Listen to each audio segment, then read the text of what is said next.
ഞാൻ മരിക്കണവരെ ഇതെന്നെ പിന്തുടർന്നുണ്ട്. എന്നോട് ആൾക്കാർ കാണിക്കുന്ന ഒരു ക്രൂരതയായിരുന്നു. അത് ചെയ്ത ആൾക്കാരുടെ പേരിൽ ഞാൻ സോറി ചോദിക്കുന്നു.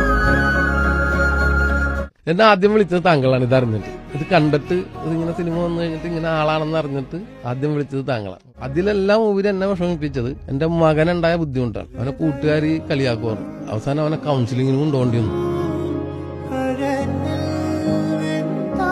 ഇതെല്ലാം കണ്ടിട്ടും ആരും എന്നെ എടുക്കാൻ വന്നില്ല. എന്റെ മകൻ വിളിച്ചു. 5ാം ക്ലാസ്സിൽ പഠിക്കുന്ന എന്റെ മകനാണ് ഓടി വന്നത്.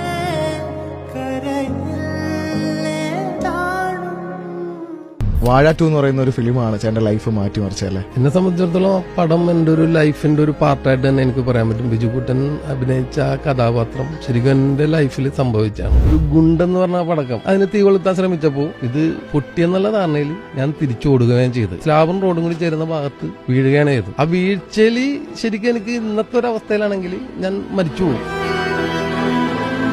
ഞാൻ അനുഭവിച്ച വിഷമം അതാരും എന്നോട് ചോദിച്ചിട്ടില്ല, ആരും പറഞ്ഞിട്ടില്ല. മാനസികമായിട്ട് എന്നെ ഒരുപാട് ഹർട്ട് ചെയ്തൊരു ഇപ്പൊ തന്നെ എനിക്ക് അത് പറയുമ്പോൾ സങ്കടം വരും. എന്നെ മദ്യപാനിയാക്കുകയും വളരെ മോശമായ രീതിയിലൊക്കെയാണ് ആൾക്കാർ കമന്റ് ചെയ്തിട്ടുണ്ടെന്ന്. ഓരോ വിഷു വരുമ്പോഴും അല്ലെങ്കിൽ ഒരു ദീപാവലി വരുമ്പോഴും ഞാൻ എന്റെ ഫോൺ ഓഫ് ചെയ്യും.